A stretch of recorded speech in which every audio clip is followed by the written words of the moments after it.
ഞാൻ എന്നും ടൈപ്പിന് പോകുന്ന വഴിക്ക് അഷ്റഫ് അവിടെ കണ്ട് നിൽക്കാറുണ്ടായിരുന്നു പോലും.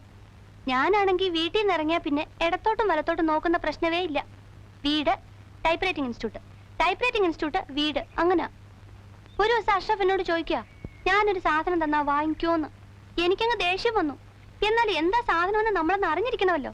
അത് ആ നോക്കുമ്പോഴെന്താ ഒരു കത്ത്.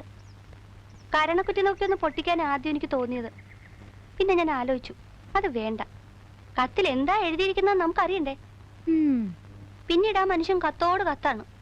ഒരിക്കലും വാങ്ങിച്ചു പോയില്ലേ, പിന്നെങ്ങനെ വേണ്ടെന്ന് പറയുന്നേ. എന്റെ അയാളുടെയും വീട്ടുകാരെ ഓർത്ത് എല്ലാം ഞാനങ്ങ് ക്ഷമിച്ചു.